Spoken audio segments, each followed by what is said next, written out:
Hello everybody, it's Mad Dow here and welcome to my new food channel for YouTube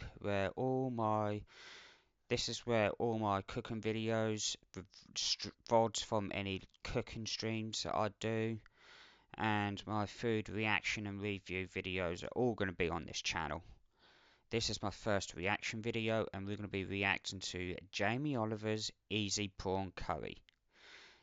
So if you And because this is my new channel, don't forget to and you want to keep up to date, don't forget to like this video, hit the subscribe button and hit the bell notification to keep up to date with all the new things that's going to be coming real soon on this channel. So now we're going to get on with this reaction video. Jamie Oliver's Easy Prawn Curry. Let's see how he goes. When you're juggling work and family, you need a dish that's super simple to rustle up. I want to make a curry, a really beautiful, fragrant curry, but I want to do it in such a way that it's surprising and exciting.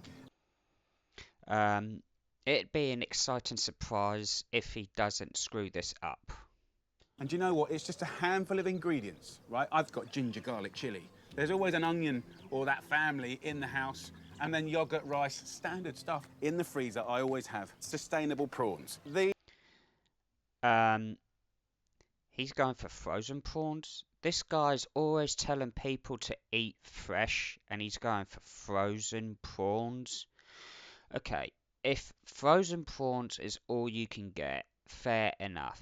But the problem with frozen prawns is that when you freeze them, the water inside the prawns crystallizes and freezes and tears away at the fibers of the prawns. And when you defrost them and all that water comes out, they're not going to taste that nice when you cook with them. They're going to be a bit on the mushy side and not that nice because of the fibers have been torn away from the frozen water inside them.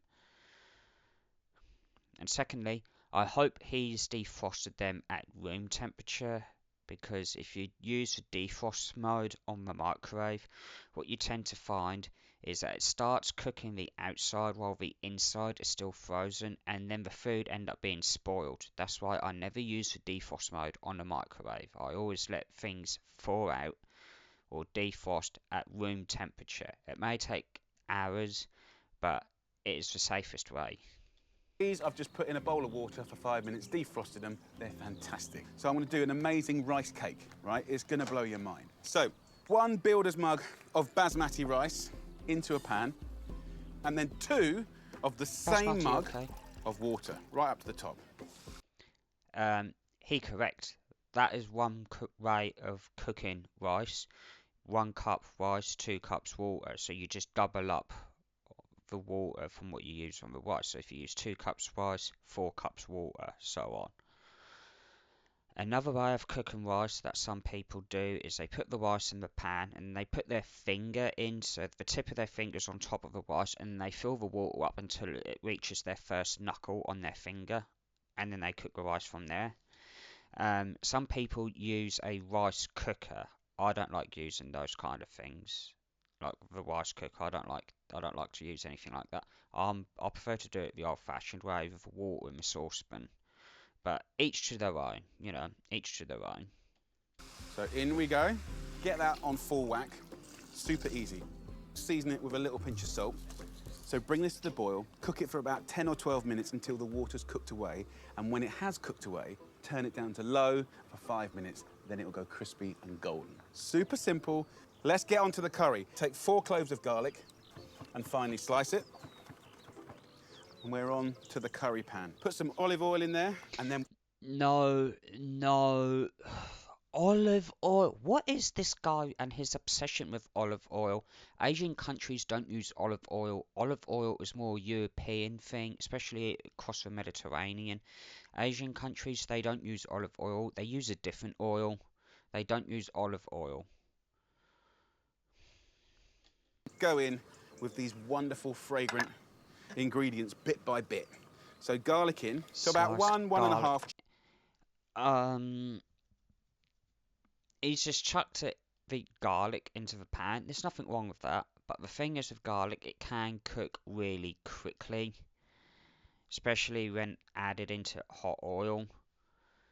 Um, some countries they add garlic with other things, so the heat is not all on the garlic. So the heat is like all spread out, like being absorbed by other things instead of just the garlic on its own.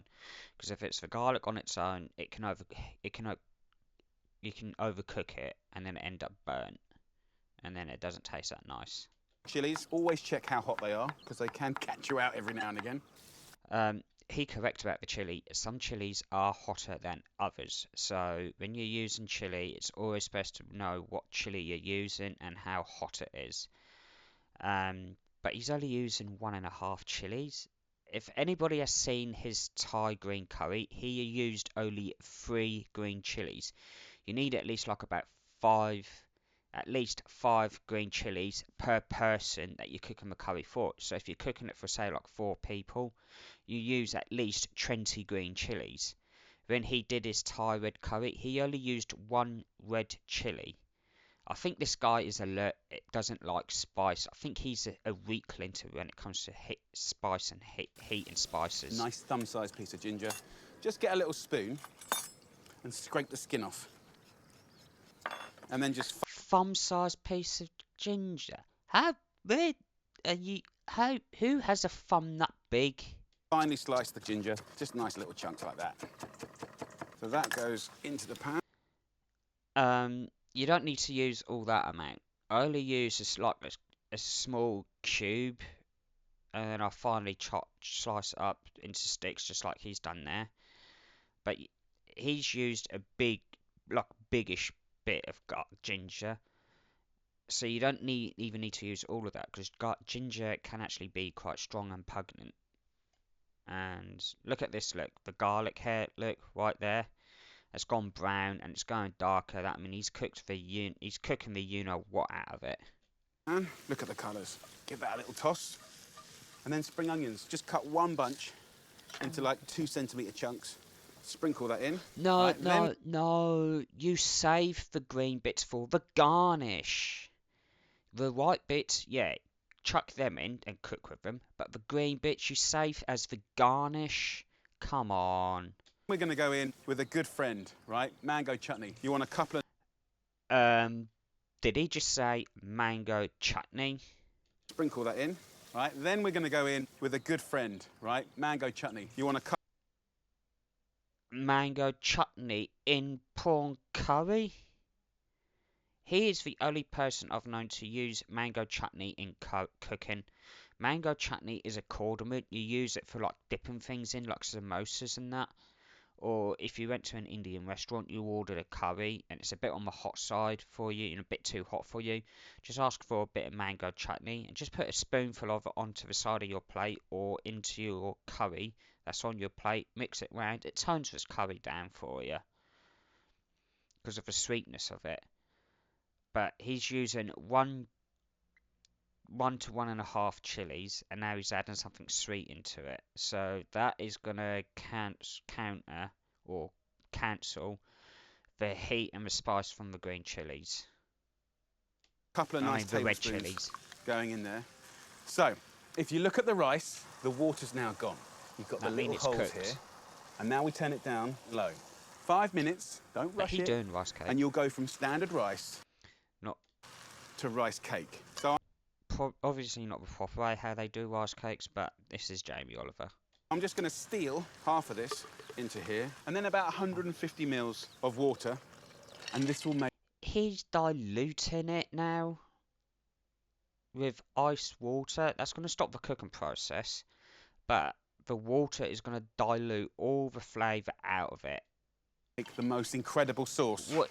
Sauce? No, that's not going to make a sauce. That's going to be a fucking smoothie. So, let me go and whiz this up. Now, this is the time when we can go in with our prawns. I left... No, this is the time for you to dump all that in the bin and do it properly. Just 1 or 2 prawns whole with their heads on. The rest, I just peeled the shell. A nice couple of handfuls in there. Look at that. I'm going to wash my hands. You mean you haven't been washing your hands? You've been touching raw ingredients and then you touched raw prawns? That's cross-contamination. It's basic food, it's basic hygiene. It's basic food safety. It comes under basic hygiene with a food safety course. You touch raw ingredients, doesn't matter if it's fruit, veg, meat, fish, seafood. If you've been touching it raw, you wash your hands before you touch anything else. The same goes for when you cook something. If you touch anything that's cooked, you wash your hands before you touch anything else. It's basic knowledge, and it is in the basic food safety course. So, because he's only just now washed his hands, he's touched raw garlic, onions, chili, ginger, and then he's touched the prawns. Therefore, if he was in a proper restaurant, that'd be classed as cross-contamination. But he's doing this at home, so it's up to him.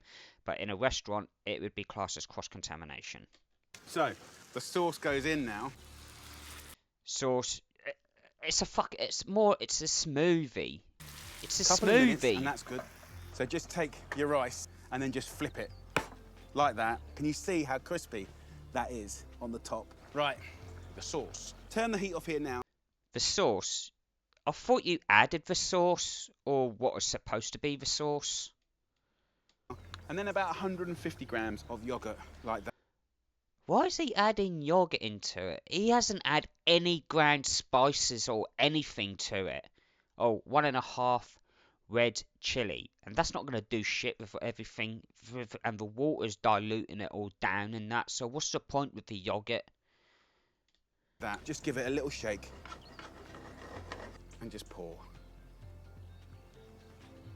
Gorgeous. Easy prawn curry with a lovely rice cake. Get in there and just break it open. That's not a curry. That's not a prawn curry. It's a prawn soup. The fluffiness and the steam stuff inside. See how lovely and steamy that is? It's going for the prawn. Look at the colours, guys. The colours are bonkers. It's just blooming brilliant. Colours are bonkers. It's the same fucking colour all over. It seems just one colour. Come on, more sauce, more sauce. Let's just do a little bit of poppadom action. He like crushing up the poppadom.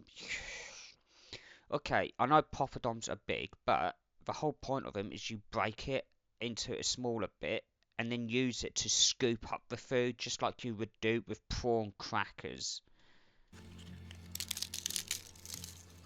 A little bit of salad on the side for a bit of crunch. That is a beautiful plate of prawn curry. No, it's Rice prawn cake soup, galore. Jamie. It's prawn soup. Come on, let's do this. Mmm. Gentle, fragrant, loads of flavours. Prawn's lovely. It's joyful. Really, really joyful. I'm happy. So happy. Right, I'm going to go and serve this to the family. I think they're going to love it. No, no, no, no, no, no, no.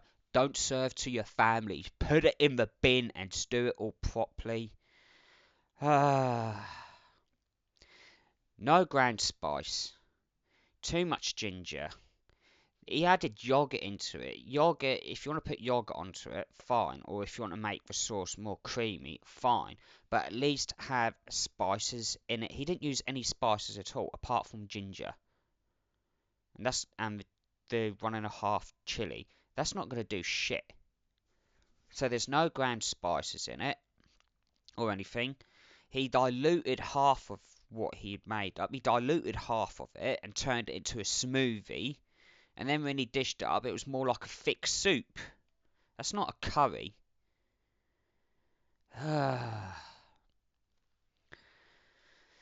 Well, I knew I'd be disappointed watching this.